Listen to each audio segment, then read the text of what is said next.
Bienvenidos a mi canal. Soy el ingeniero Steven Pérez. No olvides que aquí hablamos de ingeniería, bienes raíces y emprendimiento.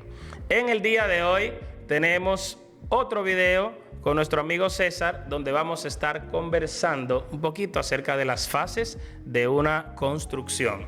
No te lo pierdas, que está súper interesante. Si eres desarrollador inmobiliario, ya tienes todo listo y va a empezar la obra.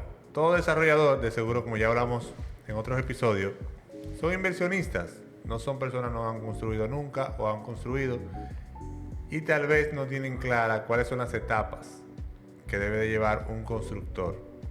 Entonces, cuando hablamos de etapas, vamos a hablar de etapas de construcción. Ojo, esto no es etapa de comercialización, no es etapa de legal, no es etapa financiera, es la etapa de construcción. Que yo debo de ir viendo de la A a la Z en un desarrollo constructivo para entender qué va primero y qué va después.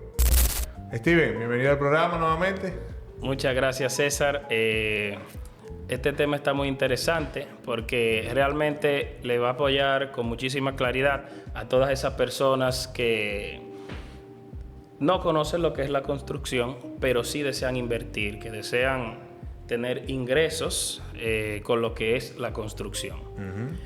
Bueno, ya que tú acabas de comentar, un cliente o un propietario de un proyecto inmobiliario que ya está organizado para ser desarrollado, después que tiene su terreno, después que tiene sus diseños, que tiene sus permisos, que eso es un proceso que hay que agotar antes de iniciar lo que es la construcción, entonces ya está listo para dar su primer Picasso. Se pueden abrir la botellita de champaña, hacer su ceremonia. Es el primer paso, abrir la botella de champaña. Y vamos a darle. Entonces, bien, lo primero que nosotros debemos hacer a la hora de iniciar un proyecto de construcción, porque ya en este caso ya la parte, vamos a hablar de solo la parte constructiva, es tener un topógrafo o un agrimensor en el terreno. ¿Por qué? Porque nosotros tenemos que hacer todo lo que es un análisis levantamiento, o vamos a decir o localizar todos los puntos de manera georreferenciada. O sea, tiene que venir un agrimensor y marcar todos los puntos importantes, en especial los de la construcción. Ok, entonces eso para que el constructor sepa de dónde, en qué punto arranca y de qué punto no se debe pasar. Exactamente. Realmente nosotros, lo que son todos los planos, los planos constructivos, cada plano debe de tener lo que es, ya es algo, un término de ingeniería, el replanteo de todos los puntos. Tienen que estar replanteados en el plano, y esos puntos, básicamente nosotros sacamos todos los muros por ejes. Nos vamos a la parte central del muro y cada muro tiene una línea dentro del plano que está atravesada de lateral a lateral, y esos mismos puntos nosotros vamos a colocar en lo que es la madera que se coloca para marcar los puntos, que es la famosa charrancha. Charrancha, sí. Esa madera... Pero la charrancha se coloca antes de rellenar terreno o después. La charrancha se coloca después que estamos listos ya con los puntos marcados. Con el terreno compactado normalmente. Hay personas que no lo hacen así, pero lo ideal es que un terreno para construir ya esté compactado, limpio. O sea, pero entonces la primera fase sería limpieza y compactamiento de terreno. Normalmente ya cuando los planos están listos, ya son cosas que se han hecho. Okay. Normalmente ya limpieza de terreno, relleno y todas esas cosas, ya eso siempre tiene que estar listo. Ya se tocó la tierra con ese trabajo. Ya se tocó anteriormente a iniciar lo que es el proceso constructivo. ¿Entienden? Para que no vayan a hacer una obra. Sí, para que no vayan a tirar la charrancha con los árboles y la vaina. Con toda la mata ahí en el centro. Entonces tienen charrancha, marcan terreno, como tú dices, para poder marcar. Se marcan todos los muros, las zapatas de las columnas, o sea, todas las zapatas de muro, zapatas de columnas. Entonces, esa charrancha no se puede remover de ahí hasta que todos los muros no estén arriba, porque de ahí nosotros vamos a estar tomando medidas durante todo el replanteo de todos los bloques que se van a ir subiendo, ya sea en bloques o sea, por ejemplo, en cualquier otro método constructivo es necesario mantener esas medidas ahí disponibles para nosotros utilizarlas mientras se está replanteando y se están moviendo muros. O sea, yo veo que un constructor agarró y me quitó la charrancha antes de tiempo. Entonces yo puedo decir, bueno, es probable que un muro me salga doblado o me salga donde no va. Ahí hay errores automáticamente. ¿Por qué? Porque es que esa charrancha es la que me va a decir dónde va el muro, dónde va la columna, dónde va todo. Claro. Nosotros vamos a trazar un hilo de lado a lado y con eso nosotros vamos a estar tomando todo lo que es, marcando todo lo que es el terreno. Se puede utilizar. Entonces, charrancha, limpieza y compactamiento de terreno, montaje de charrancha, que es el replanteo. Entonces, luego de eso, se arranca con la excavación, me imagino. Exactamente. Ya cuando todos los muros y las columnas a nivel de zapatas están marcados, entonces iniciamos la excavación. Hay excavaciones que se pueden realizar a mano dependiendo del terreno, hay otras que son ya demolición de piedra, ya eso va a definir el tiempo que se tome. ¿Y qué se monta primero entonces en la excavación? Después de eso, disculpa que te interrumpa. ¿Se monta la columna o la pared? En la zapata. En la zapata, cuando nosotros básicamente ya tenemos la excavación lista y vamos a colocar, vamos a decir, el acero, lo ideal es que se pongan todos los muros primero. Ok. Pero antes de eso hay que hacer un previo proceso, que primero es, después que ya está todo excavado, la fumigación. Es un proceso muy importante. ¿Por qué? A veces vemos en algunas construcciones una línea negra que va subiendo con insectos desde abajo, y todo eso se puede evitar a la hora de nosotros estar realizando lo que es el vacío de nuestra... Pero eso se hace, se excavó, se pusieron el varillaje y se fumiga, exactamente. Entonces, lo primero que se ponen son los muros. ¿Y qué pasa si, pero yo no he visto sitios donde ponen primero columnas o no, o me he fijado mal? Las columnas normalmente se ponen después de los muros, pero realmente el orden no implica mucho. No afecta, o sea, que resistencia o carga o algo. Lo que pasa es que las columnas son los elementos más delicados a la hora de instalar el acero de una zapata. ¿Por qué? Porque, por ejemplo, una zapata de muro puede tener una mínima diferencia de 5 o 10 centímetros y simplemente lo que hay que colocar el bloque un poquito más adelante o más hacia atrás. Pero la columna no puede tener diferencia porque implicaría un trabajo muy cuantioso hacer un movimiento de un lado hacia otro. A nivel de carga y eso que tiene. Realmente es por lo complicado que es mover el acero. Okay. Y a sinceridad también implica un pequeño daño a la columna porque el acero viene para cargar de manera vertical cuando se habla de columnas y cuando se habla, por ejemplo, de vigas de manera horizontal. Entonces, si doblamos el acero, pues obviamente ya ahí la resistencia es diferente. Ok, entonces tenemos compactamiento de terreno, limpieza y compactamiento, replanteo de columnas y muros. Podría decir limpieza y relleno. Limpieza y relleno, replanteo de muro y columna. Exactamente. Charrancha y después replanteo. Ok, exacto. Charrancha y después replanteo. Entonces, luego de eso viene lo que es el levantamiento de muro y columna. Colocación de acero. Que todo eso viene siendo construcción gris. Exacto. Colocación de acero. Después vaciamos el concreto. Obviamente, después que se fumigó. Y ya entonces se empieza la colocación de bloques. Que ese es el famoso... los bloques de replanteo, que son lo más tedioso porque hay que ir tomando medidas. Antes de empezar a subir muros, ¿no tiene que haber una parte de lo que tiene que ver con los servicios? Hay una fase de servicio ahí de la parte pluvial. Eso depende de qué tipo de trabajo se esté haciendo. Pues si se está trabajando en platea, es obligatorio trabajar todo desde eso la base, anteriormente. Okay. Pero si se está trabajando en zapatas de muros, zapatas de columnas, hay mucha flexibilidad ahí que no es necesario trabajar de esa manera. Entonces la parte de servicios entra dependiendo de qué tipo de base se está creando en la construcción. Exactamente. Entonces se subieron los muros, vamos a decirlo así, ahí sí empiezan los servicios. Ahí todavía vamos a trabajar con carpintería de columnas, porque ya tenemos los bloques arriba, entonces nos toca llenar de concreto todas las columnas después de la carpintería, y ahí entonces seguimos con lo que es la toma de los niveles de piso y todas esas cosas para la carpintería de la primera losa, si es de 2 niveles, y si es de un nivel, pues ya del techo. Ok. Entonces ahí sí aplica la preinstalación de tuberías, en especial de electricidad, tomas, vamos a decir, desagües de aire acondicionado, desagües de techo, respiradero de los inodoros. Toda la parte de todo lo que tiene que ver con pluvial a nivel de agua blanca y descargas sanitarias. O sea, sí, todas las tuberías ya tienen que manejarse en ese En la momento. fase ya de cuando se coloca ya el plato, el techo, como le dicen aquí, la losa, en esa fase ya se supone que ya los servicios tienen que estar ya listos en la propiedad. Ahí nosotros ya tenemos, podríamos decir que todas las tuberías que están supuestas a pasar por la losa deben de estar instaladas. Exacto. Ahora bien, las que van a hacer conexión con los que van en el suelo, pues obviamente ya requieren un trabajo adicional por parte de los plomeros, los electricistas. Ok, entonces tenemos... Pero ahí no se acaba la obra gris.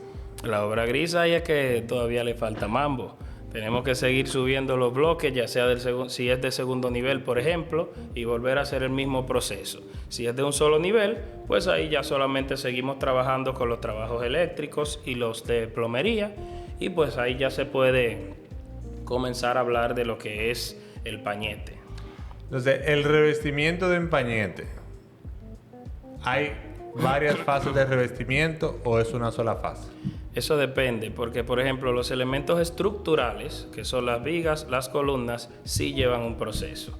Por ejemplo, nosotros utilizamos unos aditivos que son para adhesión de concreto, que se lo aplicamos a lo que es una mezcla que se llama fraguache. Entonces, es una primera fase, el Esa es fraguache. la primera fase que solamente se utiliza en los elementos estructurales. ¿Por qué? Porque el cemento suele tener una terminación muy similar a la de esta pared cuando se quita la madera, por lo cual no tiene mucha adherencia.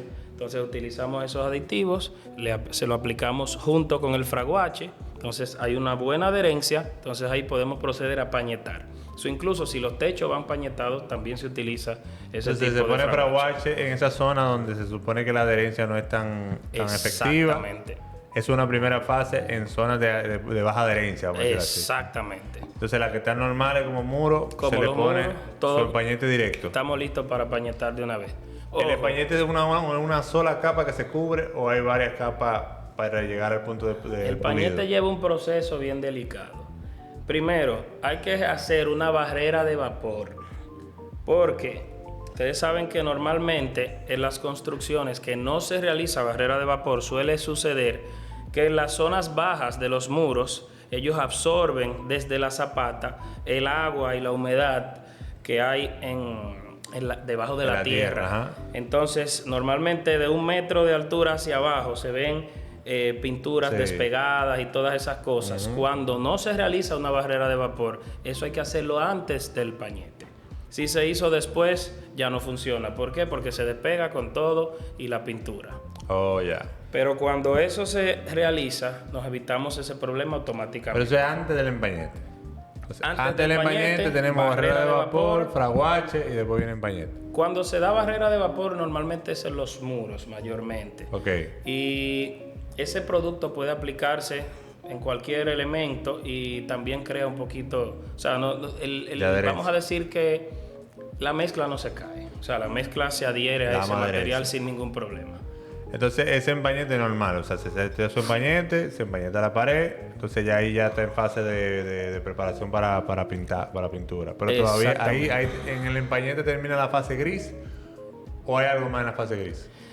El empañete, Porque no hablamos, por ejemplo, de incluyendo, por ejemplo, lo que son los cantos, las mochetas. Las Ajá. mochetas, por ejemplo, si nosotros nos vamos a la construcción y nosotros tenemos esta cara de una pared, ¿verdad? Pero aquí está un borde y aquí está otro, ¿verdad? Esto es una mocheta, la parte frontal. Pero cada esquina, esta esquina de aquí y esta de aquí son los cantos. O sea, es como el Eso- cerquillo de la propiedad. Se empieza a hacer como los cerquillos de la puerta, la El ventana, cerquillo de las puertas y las ventanas, exactamente. para que todo quede derechito. Todo eso tiene que quedar a la medida de los planos. Esas mochetas y, por ejemplo, tanto desde arriba hacia abajo como desde hacia los Pero no a lo laterales. loco de que... Eso es importante porque hay que tener el plano en mano siempre. Exactamente. Entonces, en esa fase, pero ahí todavía no termina la fase gris, ¿o sí? No, ahí todavía a nosotros nos hace falta lo que es terminar lo que son todas las tuberías que van en arrastres de piso. Y cuando finalizamos, entonces otra barrera de vapor, pero ya esa se puede utilizar una membrana, ya sea plástica o hay diferentes opciones, para ponerla antes de vaciar lo que es la torta. La torta de piso, hormigón en torta de piso. Ponemos una malla electrosoldada, que es acero, normalmente puede ser 20 por 20, si es para interior. Y ya cuando nosotros colocamos ese hormigón, ahí sí estamos listos con lo que es la obra gris. Ya estamos listos para aplicar la primera mano de pintura, que es el primer. Ok. Entonces se aplica eso, ahí entonces ya empieza la fase de revestimiento, que como... Exactamente. Que no es como predeterminación. La fase de revestimiento es como si, vamos a decir, nosotros normalmente dejamos esas paredes sin terminación. Porque una cosa es pañetar, otra cosa es que quede totalmente liso. La terminación es lo que hace que quede totalmente liso. Donde, en cualquier lugar donde se vaya a instalar algún revestimiento, lo ideal es que la pared esté con un poco de porosidad. ¿Para qué? Para que los revestimientos, los pegamentos tengan adherencia. Claro. Hay que ser muy cuidadoso con los revestimientos que van a estar en lugares exteriores expuestos al agua. ¿Por qué? Porque también hay que aplicarle la barrera de vapor antes del pañete, para evitar las filtraciones del lado interior de la pared. Entonces tenemos fase de revestimiento, luego entra la fase de accesorios, me imagino, ¿verdad? Instalación de accesorios. Revestimientos y pisos, podría revestimiento unirlos. y pisos. Pero viene también la perfilería, después de revestimiento y pisos. Después de revestimientos y pisos, ya automáticamente pueden entrar los instaladores de ventanas, puertas y cocina, automáticamente. La perfilería y banistería entran ahí normal y accesorios a nivel de zona húmeda. Buenísimo. A nivel de perfilería te podría decir que hay muchas categorías. Está una que es la tradicional, ya el segundo nivel sería como en el mercado local sería la P65, después está la P92. Ahí vamos a entrar en otro para entrar en ese detallito sobre eso de las calidades. Creo que tenemos un video ya que hablamos sobre esa calidad. Entonces en esa fase entró perfilería, entraron accesorios, me pusieron cocina, me pusieron todo. Ya me imagino que entra la fase ya de terminación exterior. Exactamente. Empiezan a cerrar el proyecto. Ahí ya me imagino que ya está hecha que la cisterna, el séptico, las trampas de grasa. Exacto. Eso está hecho ya. Normalmente las obras inducidas son requeridas en proyectos que no suplen esos servicios. Por ejemplo, aquí vamos a decir en la zona de Punta Cana hay muchos residenciales que sí tienen esos servicios incluidos. Por ejemplo, en Vista Cana tú tienes tu agua, tienes tu drenaje, no hay ningún problema por preocuparte por ese tipo de obras. Excavaciones, Sin embargo, en un lugar donde no te ofrezcan ningún tipo de servicio, que solo te ofrezcan, vamos a decir, lo eléctrico, pues entonces te toca hacer un pozo, te toca hacer una cisterna, te toca hacer un cuarto de bomba para bombear el agua desde la cisterna hasta tu casa. Y si quieres, por ejemplo, hacer un poco de economía de corriente, pues también instalas un tinaco para no tener que tener la bomba siempre encendida. Entonces ya se cierra la propiedad y se supone que debe de estar funcionando todo el esquema pluvial, todo el esquema eléctrico, todo el esquema de accesos. Exacto. De lo que tiene que ver con ventanas y puertas. Todo el tema, debe de estar funcionando todo el tema, vamos a decirlo así, todo el revestimiento debe estar probado, ¿verdad? Exactamente. Los pisos, las paredes debe de verse mantenida bien. Los ya procesos, tiene una propiedad funcional, ¿no? Los procesos constructivos tienen que ser muy respetados, porque cualquier mínimo detalle que te saltes empieza a crear problemas. Por ejemplo, como te comenté ahorita, así como tú puedes ver el comején o ese tipo de insectos saliendo de una construcción porque no fumigaron, también puedes ver la humedad por debajo de la pared porque no aplicaron la barrera de vapor, o puedes ver los pisos húmedos cuando hay mucha, vamos a decir, mucha lluvia, porque toda esa absorción que hace el suelo sube hacia arriba. Todas esas cosas pasan por saltarse el proceso. Entonces todo eso tiene que ir uno detrás del otro, todo al pie de la en letra. su secuencia correcta. Señores, yo creo que tuvimos un contenido muy importante. No quise alargarlo. Creo que Steven dio más detalle de lo que yo esperaba. Pero esa es la idea, ¿verdad? Que se lleve un contenido de valor. Y ya saben, tenemos el tema de limpieza de terreno, relleno de terreno, compactar terreno. El tema hablamos de los puntos de agrimensura. Tenemos el tema de la, ¿cómo se llama? En el replanteamiento. La charrancha y el replanteo. Después la charrancha, el marcado de los muros y columnas. Después la excavación. Después de la excavación, el levantado de los muros y columnas. Bueno, el acero. Y vacío de zapata. Muros y columnas. Exacto, la zapata. Acero y colocación de concreto. Se empieza a colocar los servicios y demás. Después viene viene la carpintería también para el tema de la losa. Después de la losa, señores, viene el revestimiento de... El pañete, cuando se pañeta todo. Ya se dieron cuenta de cuáles son los procesos. Pueden darle para atrás el video si quieren refrescarse. Eso es muy importante que no parezca, porque la realidad es que, como dice Steven, si no entendemos la secuencia, puede ser que estemos entonces arrastrando errores que después se vean reflejados en la garantía, y esa garantía, lamentablemente, aunque hay que darla, matan la rentabilidad del proyecto. Así que, Steven, gracias por tu excelente detalle y desmenuzarnos bien esta parte de las fases. Muchísimas gracias por haberte quedado hasta el final. No olvides darle like a nuestro video y suscribirte si quieres seguir aprendiendo de ingeniería, bienes raíces y emprendimiento. Muchas gracias. Bendiciones.